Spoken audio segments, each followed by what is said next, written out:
আমি বলি কি, আমি একটা স্বর্গে ছিলাম আসলে। সেই সময় আপনার এবং পরিমণির খুব একটা দেখা সাক্ষাৎ কিন্তু হয়নি, মানে শুটিং এর সেট ছাড়া।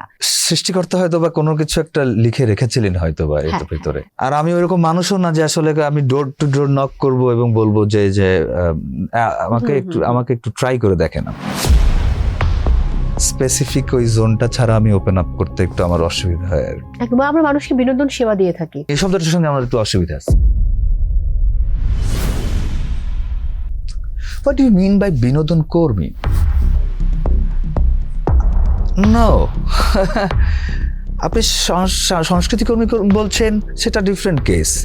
বিনোদন কর্মী, ইট সাউন্ডস অড। এটা আমাদের কনস্টিটিউশনে আমাদের পরিচয় বিনোদন কর্মী। কেন? ভাষণ দিচ্ছেন এবং গালাগাল করছেন, আমি হতবাক হয়ে গেছি। আমাদের তো সমাজে স্বীকৃতি নাই, ট্রু, রাষ্ট্রের স্বীকৃতি নাই। অনেকগুলো সামাজিক জটিলতা আছে আমার কাছে মনে হয়েছে। রিলিজন আপনাকে কেওয়াজের মধ্যে ঠেলে দিচ্ছে, যেখানে আসলে শিল্প সাহিত্যের সংস্কৃতির চর্চাটা নেই, যেখানে রাজনৈতিক পাওয়ার প্র্যাকটিসের কারণে আপনি নিজের রিলিজনকে আপনার পার্সপেক্টিভ থেকে দেখে ব্যবহার করে নিজেকে কেওয়াজ দিকে নিয়ে যাচ্ছেন।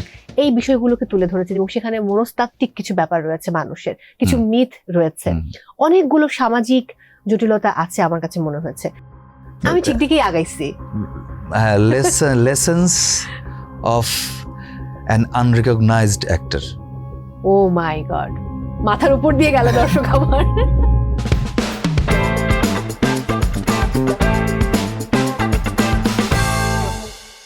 প্রিয় দর্শক, সবাইকে ওয়েলকাম করছি ICCL প্রেজেন্টস TBS স্পটলাইটের সঙ্গে আছি মো।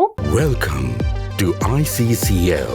ICCL is ready to elevate your experience, be it a socio-cultural celebration, a corporate event, or any special gathering, making each moment truly memorable.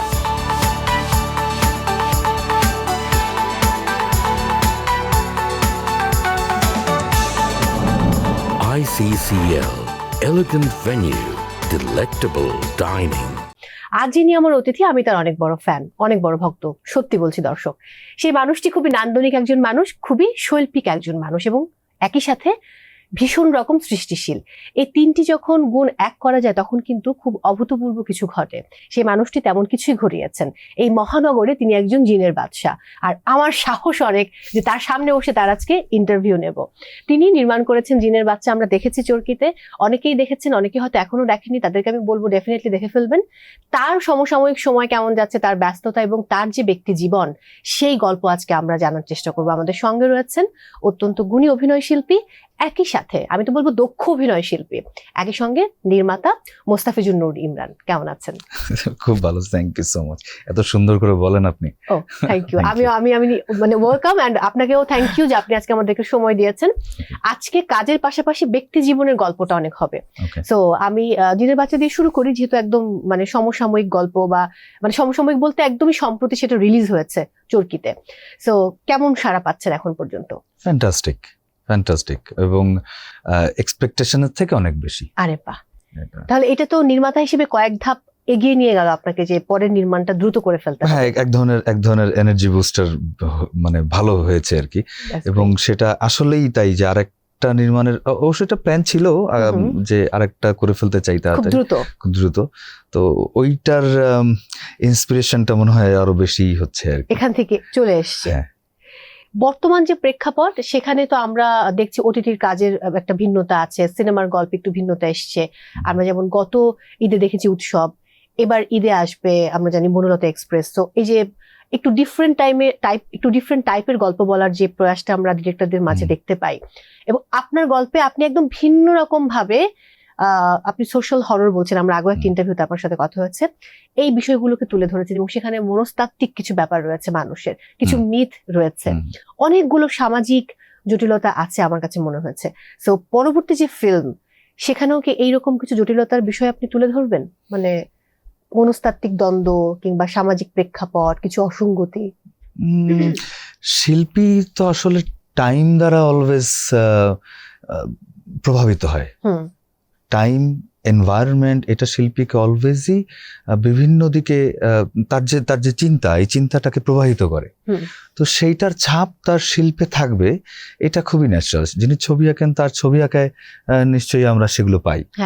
যিনি গান লেখেন, যিনি গান গান, যিনি হয়তো স্কাল্পচার বানান, প্রত্যেকটা আর্ট ফর্মেই ওই টাইমটার সঙ্গেই যায়, এবং যেটা ওনার ফিলসফি, ওনার আন্ডারস্ট্যান্ডিং, যেটা উনি ফিল করেন বা ভেতরে লালন করেন, সেটা ওনার শিল্পের মধ্যে থাকে। তো সেক্ষেত্রে হয়তোবা পরেরটা তো এরকম কিছু ভাবনার জায়গা তো নিশ্চয়ই গল্পটার সঙ্গে অ্যালাইনড হবে আর কি।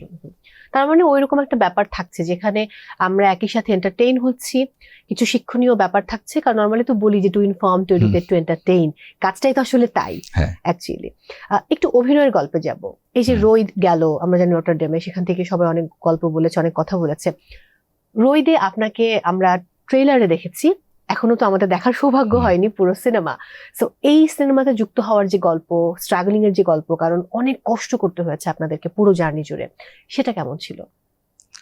দেখেন, এটা তো সবসময় বলতেছি, এখন পর্যন্ত রিলিজ হওয়ার আগ পর্যন্ত কিছু আমি জানি, সেটা খুব প্রিসাইজ করে আপনি বলছেন। খুবই প্রিসাইজ করে বলতেছি। অবশ্যই এটা বলেই যাব আমি, সেটা হচ্ছে রোইদ এখন পর্যন্ত আমার করা যত কাজ, সবগুলো কাজের মধ্যে আমার শ্রেষ্ঠ অনুভূতির মধ্যে দিয়ে আমি রোইদ ইম্পসিবল। আসলে রোইদের প্রত্যেকটা মানুষ, আমি বলবো সেট যিনি বানিয়েছেন নিজাম ভাই ছাড়াও রোইদ অসম্পূর্ণ। তো রোইদের প্রত্যেকটা মানুষ যারা রোইদের সঙ্গে ইনভলভ ছিলেন, তারা এই পুরো টাইমটা জুড়ে, মানে একটা ধুধু মরুভূমি, সেখানে মাটি ফেলে সেই জায়গায় মানে গাছ লাগিয়ে পুরো ঘর বানিয়ে এই যে স্বর্গটা তৈরি করা, আবার সেটা পুড়িয়ে ফেলতে হয়েছে। মানে এই যে একটা, আমি বলি কি, আমি একটা স্বর্গে ছিলাম আসলে। আই ওয়াজ ইন এডেন, এবং লিটারালি আমি তাই ফিল করেছি ওই সময়টা। কতদিনের জার্নি ছিল? আমি বোধহয় প্রায় 45 দিনের উপরে ছিলাম ওখানে। ওয়াও। এবং এটা অসাধারণ অনুভূতি। মন চাইছে নৌকা বেয়ে চলে যাচ্ছি এদিকে, মন চাচ্ছে এদিকে শুয়ে পড়লাম মাটিতে। এটা এই যে এই যে কি অনুভূতি, আমি জানি না এই শহরে কেন আবার আমি ফিরলাম। আচ্ছা, এটা হয় শহরটা। আমি গতকাল রাতে একটু শহর থেকে একটু বাইরে গেলাম, যখন ফিরছিলাম তখন মনে হচ্ছিল যে কেন ফিরছি, ওখানে থেকে যাওয়াটাই বোধহয় ভালো ছিল। এটা হয়। ব্যক্তি হিসেবে আমরা মুস্তাফিজুর নূর ইমরানকে তো শুরুতে যখন চিনেছি তখন একজন আর্টিস্ট হিসেবে, মানে তিনি অভিনয় করছেন, যদিও আপনার থিয়েটারে ডিরেকশন দেওয়াটা অনেক আগে থেকে, সেটা আপনি দীর্ঘদিন ধরে দিয়ে এসছেন, এবং খুব বেশি দিন হয়নি, লাস্ট 2 ইয়ার্স আগেও আপনি ডিরেকশন দিয়েছেন, আপনার নির্দেশনায় আমরা মঞ্চের কাজ দেখেছি। একজন মানুষ হিসেবে পরে জানতে চাই, তার আগে অভিনয় শিল্পী মুস্তাফিজুর নূর ইমরান এবং নির্মাতা মুস্তাফিজুর নূর ইমরান, এই দুজনকে নিয়ে আপনি একটু বলুন যে কে কেমন, বা দুটো বৈশিষ্ট্য বলতে পারেন।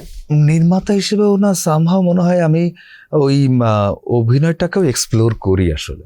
আচ্ছা, সেটা হয়তো বা অন্যের মধ্যে যখন করা, ডিরেকশনও কিন্তু একটা প্রসেস। যেমন সুমন ভাইকে যে জায়গায় আমার খুব পছন্দ, উনি অ্যাক্টার্স ডিরেক্টর আর কি, উনি দারুণ বোঝেন পারফরমেন্সটা, তো ওটা বের করতে পারেন অ্যাক্টরের কাছ থেকে। তো নির্মাণ করতে এসে আমার ওই ব্যাপারটা বোধহয় খুব কাজে লেগেছে এবং খুব সহজ হয়ে গেছে জার্নিটা, যে কি ধরনের পারফরমেন্স আসলে এখানে চাচ্ছি সেটা বলতে বোঝাতে খুব সহজ হয়েছে। এবং কোনো জায়গায় মনে হয়েছে যে পারফর্মার যেটা করছেন সেটা আমার ধারণার বাইরে, আমার ভাবনার বাইরে, তো সেটা থেকে আমি শিখলাম তখন। তো এটা একটা এক্সপ্লোরিং প্রসেস, মানে অ্যাক্টর ইমরানেরও একটা লার্নিং প্রসেস হচ্ছে ডিরেক্টর ইমরানের প্রসেসটা। আচ্ছা, দুটো আলাদা। আর ব্যক্তি ইমরান কেমন? জানি না, এই প্রশ্নের উত্তরটা এক্সট্রোভার্ট না একদমই।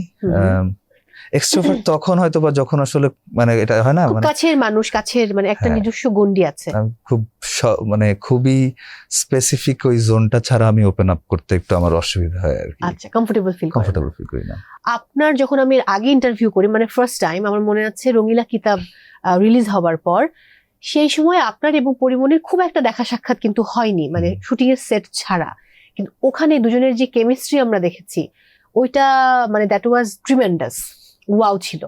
সো এই যে ক্যারেক্টারের মধ্যে ঢুকে যাওয়া, এটা কি মানে এখানে জাহাঙ্গীরনগরের কতখানি অবদান আছে? আমি যখন খুবই ছোট, হ্যাঁ। তখন ওই টেলিভিশনে টিপু সুলতান হইতো। আচ্ছা। হ্যাঁ, তো আমার কাজ ছিল হচ্ছে টিপু সুলতান যেদিন হবে তার পরের দিন আমার বাড়ির ওটা play উঠোনে করা? আমি ওটা প্লে করবো আর আরে কি। বাহ! এবং আমার বাড়ির আশপাশের মানুষজন ওইটার দর্শক থাকতেন আর কি। আচ্ছা আচ্ছা। তো প্রথম যে প্র্যাকটিসের যে বিষয়টা না, যে একটু হয়ে যাওয়ার ব্যাপারটা আর কি, হ্যাঁ। বা যে যাপন করার ব্যাপারটা, রিয়াক্ট করার ব্যাপারটা, এটা সামহাও কোনো না কোনো ভাবে হয়তো বা আমি জেনেটিক্যালি পাইছি, মানে True. জেনেটিক্যালি পেয়েছি একদমই। আমার নানা যাত্রা করতেন? নানা যাত্রা করতেন, নানা মেথড অ্যাক্টিং এর প্র্যাকটিসই করতেন, বাবা! কিন্তু উনি এত কিছু জেনে বুঝে এত ইয়ে, উনি অ্যাডলফ হিটলার করতেন, ওনার wow. পাতাকে পাতা ইংরেজি ডায়লগ মুখস্থ থাকতো। মাথা নষ্ট। উনি যখন সীমার ক্যারেক্টার করেন তখন ওই সময় যিনি জমিদার ছিলেন তিনি গুলি করছিলেন ওনাকে, যে এত এত রিয়েলিস্টিক ছিল এটা, ও মাই যে গড! এত কেন। হ্যাঁ। উনি একটা প্রোডাকশনের নাম আমি প্রায় শুনেছি, শরৎ শশী, সেই ওটা করার সময় হচ্ছে উনি একজন ব্রাহ্মণের চরিত্র, তো ব্রাহ্মণ চরিত্রটা উনি ধারণ করতেন, উনি খেতেন না মাছ মাংস। এই গল্পগুলো আমি শুধু শুনেছি মার কাছ থেকে, মামার কাছ থেকে, কারণ নানার কাছে দেখা হয় নাই। আমার জন্ম এবং নানার মৃত্যু সেম টাইমে আর কি। ও ওয়াও, এটা কিন্তু এক ধরনের মিথ আছে। এবং আমি একই রকম দেখতে। ও মাই গড, এটাই আমি বলতে চাচ্ছিলাম যে আমার দাদা মারা গেলেন, আমার ছোট ভাই হলেন, ওরা দেখতে একই রকম। হ্যাঁ, আমারও সেম, আমরা একই রকম দেখতে এবং একই রকম কাজ করতেছি আমরা। তো সামহাও আমি নিজেকে ওই জায়গা থেকে দেখি যে আমি হয়তো বা একটা রিবার্থ আর কি। হতে পারে। নানার বাড়ি কোথায়? বাগেরহাটি। বাগেরহাটি, মানে আপনার ওই একই অঞ্চল। হ্যাঁ হ্যাঁ। দারুণ দারুণ। সেই বাগেরহাট থেকে এই যে চলে আসা, এরপরের গল্পটা কেমন ছিল? তার মানে ছোটবেলা থেকেই কিন্তু আপনি অভিনয় করবেন, আপনি এই জগৎটাতে আসবেন, সেই প্রবণতা আপনার মধ্যে তীব্র প্রকারে ছিল? একটা নিশ্চয়ই মানে সৃষ্টিকর্তা হয়তো বা কোনো কিছু একটা লিখে রেখেছিলেন হয়তো বা এর ভিতরে। আর থিয়েটার শুরু করছিলাম বাগেরহাট থেকেই, 2000 সাল থেকে যখন আমি থিয়েটার শুরু করি আর কি ওখানে। তারপরে কলেজ শেষ করে আমি চলে আসলাম খুলনায় কিছুদিন কোচিং এর জন্য, কিন্তু কোচিং তো আসলে করি নাই, আসলে ওই সময়টা কাটাইছি আর কি ঘুরে ফিরে। জাহাঙ্গীরনগরে আমি পরীক্ষা ভালো দিছিলাম হচ্ছে দর্শন। আচ্ছা। দর্শন আমার খুবই পছন্দের সাবজেক্ট, কিন্তু আমার ড্রামাটিক্সে এক ধরনের আগ্রহ ছিল আর কি, যে আচ্ছা এটা তো পড়া যায়, এই বিষয়টা তো আমার কাছে একটা ইন্টারেস্টিং জিনিস, যে এই যে জিনিসটা আমি করতে ভালোবাসি সেই জিনিসটা নিয়ে না কেবল লেখাপড়া করা যায়। যদিও আমার ওই অঞ্চলের অন্যান্যদের কথা ছিল হচ্ছে যে এইটা নিয়ে আবার লেখাপড়া করে কি হবে, এটা কি এমন কোনো জিনিস নাকি যেটা নিয়ে আবার লেখাপড়া করা লাগে, ওটা যাবি করবি হয়ে যাবে। তো আমি ভাবছিলাম আমার ফিলোসফিতে হবে, কিন্তু আমার হইলো আসলে ড্রামাটিক্সে। তো ওইটাও আমি ওইভাবেই দেখতেছি, এটা আসলে নিয়তি আমাকে নিয়ে এসছে। আবার যে মানে আপনি যেহেতু ফিলোসফিতে পড়তে চেয়েছেন, ফিলোসফিক্যাল জায়গাগুলো অনেক স্ট্রং না হলে তো ড্রামা এই সাবজেক্টও পড়া যায়। ফিলোসফিও আমার পড়া হয়েছে শেষমেশ, কারণ হচ্ছে ড্রামাটিক্সে একটা সাবজেক্টই ছিল, হচ্ছে একটা কোর্স ছিল ফিলোসফি। দারুণ ব্যাপার। ওখানে আসার পর আপনার কি শ্রদ্ধেয় হুমায়ুন ফরিদির সাথে কখনো কথা হয়েছে? না, ওনার সাথে উনি তো অনেক আগের আমি জানি, বাট থাকে না যে পরবর্তীতে কখনো গেছেন কিনা বা দেখা হচ্ছে কিনা। যেমন আমি ফারুক আহমেদের অনেক গল্প শুনেছি যে উনি পেয়েছিলেন। হ্যাঁ হ্যাঁ, এবং সেই সময় খুব মজার উনি সবাই ছেলেদেরকে খুব পছন্দ করতেন, আলাদা করে একটা ডাকতেন কাছে, একটা ভিন্ন রকম আবহ ছিল। আপনি পেয়েছেন কাদের? আমি সেলিম আলদিন স্যারকেই পেয়েছি আসলে ওখানে, এবং ওনার সঙ্গে আমার একটা ফার্স্ট ইয়ারের জার্নিটা খুব বেশি ওনার সঙ্গে গেছে আর কি। আর আমি একটা কম্পিটিশনে ছিলাম 2009 সালের সুপার হিরো নেট কম্পিটিশনে। হুমায়ুন ফরিদি স্যার ওই কম্পিটিশনটা উনি দেখতেন, এবং একটা অদৃশ্য ইয়ে ছিল আমার ভালো লাগা, এবং আমার সবসময় মনে হতো যে উনি দেখতেছেন তো, বা উনি দেখবেন এই পারফরমেন্সটা। এটা মনে হলো কখন থেকে, আমাদের আরেকজন কন্টেস্টেন্ট ছিলেন, উনি এখন অনেক ভালো করেন, সাইমন সাদিক। তো সাইমনের একটা পারফরমেন্সের পরে হুমায়ুন ফরিদি স্যার ফোন করে কিছু কমেন্ট করেছিলেন। ওই দিনের পর থেকে আমি আরো বেশি সিনসিয়ার হয়ে গেছিলাম যে এটা উনি দেখতেছেন। তো কানেকশনটা এরকমই ছিল। আরেকটা কানেকশন ওনার সঙ্গে আমি একটা স্টেজ প্রোডাকশনে অ্যাক্টিং করেছিলাম, কেরামত মঙ্গল, সেলিম স্যারের লেখা। এটা রেজা আরিফ স্যারের ডিরেকশন ছিল কেরামত ক্যারেক্টারটা হুমায়ুন ফরিদি স্যার করতেন। তো আমিও ওই ক্যারেক্টারটা করেছিলাম, শিল্পকলার show Bachchu sir, Nasiruddin Yusuf Bachchu sir, উনি দেখা শেষ করে সে বললেন যে ফরিদ দিয়ে ক্যারেক্টারটা করতো, তুমিও এটা খুব ভালো করছো আর কি। আরে বাহ, মানে that makes me so emotional that time, যে কানেকশনটা ওনার সঙ্গে আমার এইভাবে হয়েছে আর কি। কখনো সামনাসামনি আমার সৌভাগ্য হয় নাই আর কি ওহো। হ্যাঁ, ওনার সান্নিধ্যে আসা। আমি যদি বললি তাহলে আপনার এই যে থিয়েটারের সাথে সম্পৃক্ততা প্রায় 26 ইয়ার্স। হ্যাঁ। হ্যাঁ, আর যদি চলচ্চিত্রের কথা বলি তাহলে কত বছর ধরবো? 20 বছর হ্যাঁ, নাকি আরো? more or less 20 years। এই 20 ইয়ার্সে সবচেয়ে বড় প্রাপ্তি কি? ভালোবাসা মানুষের। আর যদি কিছু জানতে চাই? কিছু নতুন নতুন চরিত্র নিয়ে মানুষ ভাবতে পারছেন, বা রৈদের মতো কোনো গল্প, বা মানে আমি বলতে চাচ্ছি যে আমাকে নিয়ে যে ভাবনাটা ভাবছেন অডিয়েন্স এবং মেকার্সরা, প্রডিউসার্সরা, আমি তো অবাক হই এটা, যে আমাকে নিয়ে ভাবা, তো আমাদের দেশের যে প্রেক্ষাপট বা যে রিয়েলিস্টিক ব্যাপারগুলো, হ্যাঁ হ্যাঁ, তো এটাতে তো খুবই কঠিন। আর আমি ওইরকম মানুষও না যে আসলে আমি ডোর টু ডোর নক করবো এবং বলবো যে আমাকে একটু ট্রাই করে দেখেন আপনি, সেটাও না আমি মানুষটা। তো একটা কাজ ভালো হলেই আসলে আরেকটা কাজের জন্য মানুষ ডাকে, মানুষের মানুষের জায়গাটা তৈরি হয়। তো এটা যে তৈরি হচ্ছে, এবং চ্যালেঞ্জিং রোল যে আমাকে প্রস্তাব করা হচ্ছে, এই বিষয়টাই বোধহয় অ্যাচিভমেন্ট। এবং তার থেকে যদি বড় অ্যাচিভমেন্ট আমি দেখি সেটা হলো আমার বাবা মা খুবই প্রাউডলি বলতে পারেন যে আমার ছেলেটা অভিনয় করে। আচ্ছা, এখন তো তাহলে একসাথে বসে বাবা মায়ের সঙ্গে নিজের কাজগুলো দেখা হয় স্ক্রিনে, তো তখন আন্টির অভিব্যক্তি আমি জানতে চাই, কারণ তিনি তো তার বাবাকে খুঁজে পান আপনার মাঝে। হ্যাঁ হ্যাঁ, এটা সবসময় বলে, সবসময়, মানে এইটা এমন কোন সিঙ্গেল ডে হবে না যে উনি এটা বলবেন না। মা, আব্বা মা তো একদম ওই প্রাইডটা তো আছেই তাদের, যে দেখে এবং মা ইমোশনাল হয়ে যায় অনেক বেশি, মানে দেখতে স্বাভাবিক। আর এই যে কন্টেস্টটা যখন হচ্ছিল, কম্পিটিশনটা, ওনারা খুব কষ্ট করছেন আসলে, বাড়ি বাড়ি হেঁটে হেঁটে এই যে ক্যাম্পেইন করা, মানে এটা এই সাপোর্ট পাওয়াটা কিন্তু বিশাল ভাগ্যের বিশাল। ব্যাপার। আমি খুবই সৌভাগ্যবান যে মানে ওনারা আমার প্যারেন্টস আর কি। এবং তার থেকে আমার বোন না থাকলে আমার বাইরে বেরোনো অসম্ভব ছিল। সে তার নিজের বাইরে পড়তে যাওয়াটা স্যাক্রিফাইস করছে শুধুমাত্র এই কারণে যেন আমি বেরোতে পারি। ইস, আমরা আপুর প্রতি অনেক অনেক ভালোবাসা। একদম। আপুর নাম জানতে চাই। আপুর নাম হচ্ছে সোনিয়া সুলতানা, ওর ডাকনাম রেশমা। আচ্ছা, তো ওর এখন 2টা বাচ্চা। ওরাও নিশ্চয়ই মামার মতো হতে চায়। মামা মানে হ্যাঁ, একটা আনসিন বন্ড আছে আর কি, বিশেষ করে ছোট জন মেয়ে, ছোটটা। তো ও খুবই বেশি ওর, আমার মনে হয় মাঝে মধ্যে লেগাসিটা ওর দিকে চলে যায় কিনা। হতে পারে, এটা কিন্তু হওয়ার সম্ভাবনা একটা আছে, কারণ এইভাবেই তো লেগাসিটা আগাতে থাকে। আমি ফিল করি এটা। হ্যাঁ, এটা করে। আপনার কখনো লিখতে ইচ্ছে করে যে আপনি একটা বই লিখবেন, বা আপনার মনের ভেতর যে গল্পগুলো আছে, যে ভাবনাগুলো আছে, সেগুলো এক করে মলাটে আবদ্ধ করবেন? হ্যাঁ, ইচ্ছা আছে। তাহলে কি বিষয় নিয়ে লিখবেন? আমি ঠিক দিকেই আগাইছি। Lessons of an unrecognized actor. Oh my God, মাথার উপর দিয়ে গেল দর্শক আমার। এটা লেখালেখি শুরু করেছেন নাকি এখনো পরবর্তী সময় গিয়ে ভাবনাটা আছে, তবে এখনো মনে হয় না শুরু করার মতো, মানে এখনো ওই হয়তোবা ওই ইয়েটা হয়নি আর কি, মানে কি বলি, মানে এখনো শব্দের অভাব আমার অনেক। তো এটা আপনি মনে করেন? আমি মনে করি। আচ্ছা, ওকে। আমি আপনার একটা ইন্টারভিউ দেখেছি, সেখানে আপনি বলছিলেন ওপার বাংলার আমার খুব পছন্দের অভিনেতা অনির্বাণ, হ্যাঁ, অনির্বাণদার কথা। এই গল্পটা আমি একটু জানতে চাই, একটু বিস্তারিত।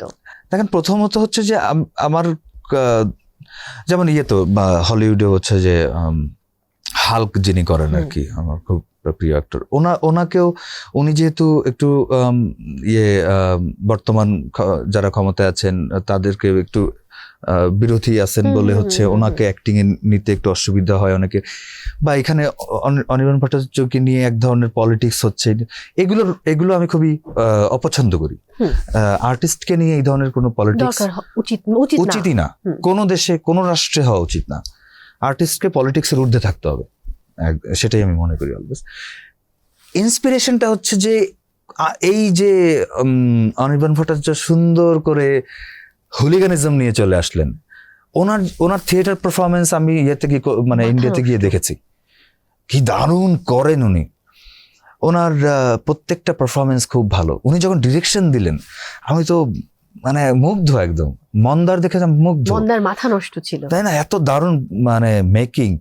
এরপর বল্লভপুরের রূপকথা খুবই ভালো। তো এত দারুণ ভাবে যার ভাবনা, যার চিন্তা এবং যার শিরদাঁড়াটা এত সোজা, এবং উনি যে ব্যান্ডটা ফর্ম করে গান নিয়ে চলে আসলেন এবং গান দিয়েই যে পরে উনি যে কথাগুলো বলতে শুরু করলেন, ওটা আমাকে ইন্সপায়ার করেছে যে হ্যাঁ, আর্টিস্টের গার্ডস এরকম জায়গায় হওয়ার দরকার, তাকে কোনো জায়গায় আটকানো পসিবল যেন না হয়। আসলে আমি তো গান গাইতে পারি না, সো ওই কারণে হয়তো আমি এটা করতেছি। যদি আমার পক্ষে পসিবল হতো আমি এটা হয়তো ব্যান্ডের ম্যানেজারও হইতাম আর কি, যারা গান করে তাদেরকে একসঙ্গে করে হয়তো সেটা করার চেষ্টা করতাম, সেটা করতেও চাই। দেখেন, আমি শুধু মুখে বললাম আমি শিল্পী, সেটাই শেষ হয়ে গেল না। একজন আর্টিস্ট হিসেবে নিশ্চয়ই এমন এমন রেসপন্সিবিলিটিস আপনার থাকে, তৈরি হয় যে আপনি ইন্ডাস্ট্রিতে কি কন্ট্রিবিউট করে গেলেন। নেক্সট জেনারেশন যদি আমাকে জিজ্ঞেস করে, বা ধরেন আমার এই ভাগ্নি যদি আমাকে জিজ্ঞেস করে যে এইরকম একটা ইন্ডাস্ট্রির পরিবেশ ছিল, তোমরা এমন কি কিছু করেছো যেটা করলে ইন্ডাস্ট্রির পরিবেশটা ভালো হবে, এক্স্যাক্টলি, আমি যেন সেদিন কিছু উত্তরটা দিতে পারি ওকে। তো সেই জায়গার ইন্সপিরেশন আসলে অনির্বাণ ভট্টাচার্য আমার মনে হয়। দারুণ ব্যাপার। আমি হঠাৎ করে একটা ব্যাপার মনে পড়লো, বেশ কিছুদিন আগে, মানে নির্বাচনের অবশ্যই 3-4 মাস আগের কথা, আমি একটা টেলিভিশন চ্যানেলে এক ভদ্রলোকের সাথে আমার দেখা। ওনাকে আমি বিভিন্ন বিজ্ঞাপনে দেখেছি, ওনাকে আমি অনেক জায়গায় ইন্টারভিউ দিতে দেখেছি, কিন্তু আমার সঙ্গে ওনার কখনো দেখা হয়নি। তো উনি বললেন যদি আমার শো দেখেন ওনার ভালো লাগে, আমি যে আমার গেস্ট সম্পর্কে জানি বা রিসার্চ করি এটা ওনার ভালো লাগে, ইন্ট্রোডাকশন ভালো লাগে। তারপরে খুব দুর্দান্ত কয়েকটা লাইন বলেছিলেন আমাকে নিয়ে, আমি ইভেন আমি নোট করে রেখেছিলাম যে একটা মানুষ এত সুন্দর করে বললেন। পরবর্তীতে যখন ওনাকে আমি দেখলাম যে উনি ভাষণ দিচ্ছেন এবং গালাগাল করছেন, গালাগালি দিচ্ছেন আমাদের এই সংস্কৃতি অঙ্গনের বা সাংস্কৃতিক জগতের মানুষদেরকে নিয়ে, আমি হতবাক হয়ে গেছি। তো আমার এরকম এই ব্যাপারগুলো খুব উদ্ভট লাগে যে শিল্পের মানুষ বা যার শৈল্পিক সত্তা অনেক স্ট্রং হওয়ার কথা, তিনি আবার একটা ডাবল রোল প্লে করছেন, মানে একটা ডুয়েল ক্যারেক্টার এখানে আমরা দেখতে পাই। Hypocrisy, exactly. সো এই জায়গাগুলো নিয়ে আমাদের কি করার আছে বলে আপনি মনে করেন? আমাদের তো সমাজে স্বীকৃতি নাই, ট্রু, রাষ্ট্রের স্বীকৃতি নাই। হ্যাঁ, অ্যাক্টার্স ইকুইটিতে আমরা একটা রিফরমেশন মুভমেন্ট করেছিলাম একসময়।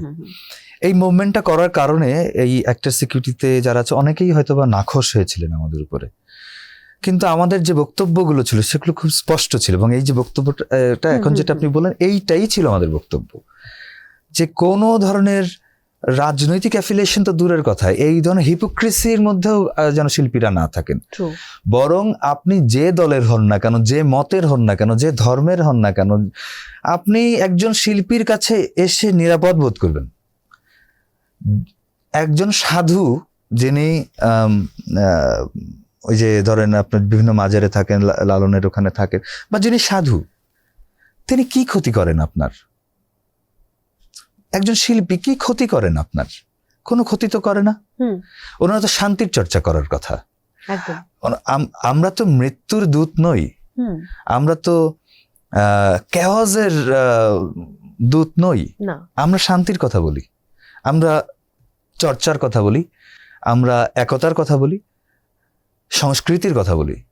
তাহলে আমাদেরকে নিয়ে কেন এত অসুবিধা? একদম, আমরা মানুষকে বিনোদন সেবা দিয়ে থাকি, যেটা খুব ইম্পর্টেন্ট সুস্থ থাকার জন্য। এখন আমাদেরকে যদি বলা হয় যে আমরা বিনোদন কর্মী, এই শব্দটার সঙ্গে আমাদের একটু অসুবিধা আছে। হ্যাঁ, what do you mean by বিনোদন কর্মী? নো, আপনি সংস্কৃতি কর্মী বলছেন, সেটা ডিফারেন্ট কেস। বিনোদন কর্মী, ইট সাউন্ডস অড। এটা আমাদের কনস্টিটিউশনে আমাদের পরিচয় বিনোদন কর্মী। কেন আর্টিস্ট হিসেবে পরিচয়টা কেন আমাদের আজ পর্যন্ত 2026 সাল চলতেছে, এখন পর্যন্ত এই রাষ্ট্রে আমাদের এই জায়গাটা কেন তৈরি হলো না? তাহলে সমাজে, পরিবারে, রাষ্ট্রে যেখানে আসলে শিল্প, সাহিত্যের, সংস্কৃতির চর্চাটা নেই, যেখানে মূল্যায়ন নেই, যেখানে আরো দুটো বাজে কথা বলতে পারলেই বরং ভালো থাকা যায়, বা একজন দেখেন 8-10টা পেশার মানুষ যেরকম আমাদেরও এটা পেশা, আমাদের এটা একই তো। তো ওই পেশার মানুষগুলোর জন্য আপনি যে বাক্যটা ব্যবহার করেন না, আমাদের জন্য সেই বাক্যটা ব্যবহার করেন নেগেটিভলি। এইটা একটা সামষ্টিক চর্চার কারণে হয়। এবং আজকে ধরেন আমার এলাকায় বাগেরহাটে থিয়েটারের চর্চা বন্ধ হয়ে গেছে। আমার এলাকা তো সেম, ফরিদপুরে। এগুলো থাকলেই না আসলে এই শুদ্ধ চর্চা শুরু হবে। এই শুদ্ধ দেখেন, শুধুমাত্র আপনি রিলিজন আপনাকে কেওয়াজের মধ্যে ঠেলে দিচ্ছে, কিন্তু আসলে সেটা দেয় না। আপনি নিজে রিলিজনকে আপনার পার্সপেক্টিভ থেকে দেখে ব্যবহার করে নিজেকে কেওয়াজ দিকে নিয়ে যাচ্ছেন। কিন্তু সত্যি কথা বলি, কোনো শিল্পী, কোনো সংস্কৃতি কর্মী, যে নামে ডাকেন না কেন, বা যে কোনো সাধু, তার পক্ষে কেওয়াজ পসিবল না। চাইলেই, আমার পক্ষে চাইলেই কাউকে ইভটিজিং করা পসিবল না। আমার পক্ষে চাইলেই কোনো রেপ করা পসিবল না। আমি একজনকে এখন বকা দিতে পারি না, আমার কষ্ট হয়। আমি থিয়েটার প্র্যাকটিসে যখন ডিরেকশন দিতাম আমি বকাঝকা করছি অনেক, কিন্তু যত বয়স বাড়ছে, যত সময় গেছে, আমার মনে হচ্ছে আমার কষ্ট হয়। না, থিয়েটারে তো আমরা বকা খাইনি, কেউ চা বানাইনি, ফ্লোর মুছিনি, এমন গল্প নাই। এটা করে আমরা বড় হয়ে আসছি। তো এইটা কি বানায় আসলে আমাদের ভেতরের যে অহমিকা বোধ, এইটাকে প্রশমিত করে, লাগামটা ধরতে শেখায়, ক্রোধের লাগামটা ধরতে শেখায়। তো এই প্র্যাকটিসগুলো বন্ধ হয়ে গেছে বলেই, এবং এক ধরনের রাজনৈতিক পাওয়ার প্র্যাকটিসের কারণে, এবং খুব দ্রুততম সময়ে সবকিছু পাওয়ার যে একটা প্র্যাকটিস বা আকাঙ্ক্ষা আসার কারণে আমাদের এই নৈতিক স্খলন ঘটেছে। আমাদের মূল্যবোধের যে চর্চা নেই, তাই এটা হয়েছে। এবং এটা যতদিন পর্যন্ত না আবার তৈরি হবে, ততদিন পর্যন্ত এরকম বোধহয় আমাদের ফেস করে যেতে হবে। আপনার সাথে সম্পূর্ণ একমত। খুবই কঠিন আলোচনা হয়ে যাচ্ছে। আমি ঈদের গল্পে আসি। ঈদ কোথায় করছেন? আমি তো চাই বাড়িতে করতে, কারণ যেহেতু বাবা মা থাকেন ওখানে, তো আমি চাই ওখানেই করতে আর কি। আচ্ছা, ঈদে মায়ের হাতের কোন রান্না ছাড়া আপনার ঈদ উদযাপন হয় না? আমি যাওয়া মানে হচ্ছে পায়েস রান্না হবে আসলে। আমার খুব পছন্দ পায়েস। তো আপাও তাই করে। আপাকে তো আপা কম, ও আমার আরেকটা মা আর কি। তো যেহেতু বড় আমার, আপা এবং মা দুইজনই এই কন্টিনিউটি মেনটেন করে আর কি, যে আমি গেলে পায়েস রান্না হয়। তো ওইটার জন্য আমি ওয়েট করি অনেক। আর মা এখন খুব বেশি এটা রান্না করতে পারেন না, কারণ এখন খুব কষ্ট হয় ওনার শারীরিক কন্ডিশনের কারণে কষ্ট হয়। দূরে থাকে, এটার জন্য খারাপ লাগে। তো যা করে ভুলে যায় মা এখন অনেক কিছু। মার ভুলে যাওয়ার একটা হয়েছে ডায়াবেটিসের কারণে। তো লবণ হয়তো একবারের জায়গায় 2বার পরে, বাট আই লাভ দিস। এটাই অন্যরকম আনন্দ। মানে মা তো মা, আসলে মায়ের এই উপস্থিতিটাই বোধহয় আমাদেরকে সবচেয়ে বেশি আনন্দ দেয়। একেবারে তাই। মা বাবার সঙ্গে কাটানো সবচেয়ে যে মুহূর্তগুলো বেশি মনে পড়ে, তাহলে কোন মুহূর্তের কথা বলবেন? একদম আমার ছোটবেলার সময়টা, যে সময়টা আমি নাগের বাজার থাকতাম। আমার বাগেরহাটের একটা জায়গা নাগের বাজার, ওইখানে আমাদের একটা ছোট্ট ঘর, একটা উঠান, একটা ছোট বারান্দা, ওইটার সাথে লেক, ওই আশপাশের মানুষগুলো, মানে ওই যে টাইমটা, সহজ সুন্দর একটা সময়। হ্যাঁ, ওই সময়টা আমি মনে হয় আমার জীবনের, আমি বারবার ওখানে ফিরতে চাই। আমি মনে হয় আবারও ওখানে ফিরতে চাই। দারুণ। সেগুলো হয়তো আমরা আপনার কাজের মধ্য দিয়ে, আপনি আপনার জীবনের নানা গল্প তুলে ধরবেন। রোহিদের মধ্যে আমি এই কারণেই বাপমাকে নিয়ে দেখতে চাই। রোহিদে অনেকখানি পাবে আর কি, তারা। সেই আশা পূর্ণ হোক, সেই স্বপ্ন পূরণ হোক। অসংখ্য অসংখ্য ধন্যবাদ আজকে সময় দেওয়ার জন্য। অনেক ভালো থাকুন। দর্শকদের উদ্দেশ্যে আপনাকে অসংখ্য ধন্যবাদ আমাকে ডাকার জন্য এবং এই কথাগুলো শোনার জন্য। Thank you. আর আমি তাহলে বিদায় নিচ্ছি। প্রিয় দর্শক, বিদায় নিতে হচ্ছে আজকের মতো। সবাই অনেক ভালো থাকুন, নিরাপদে থাকুন, আর অবশ্যই মানুষের পাশে থাকুন। আর দেখতে থাকুন ICCL প্রেজেন্টস TBS স্পটলাইট।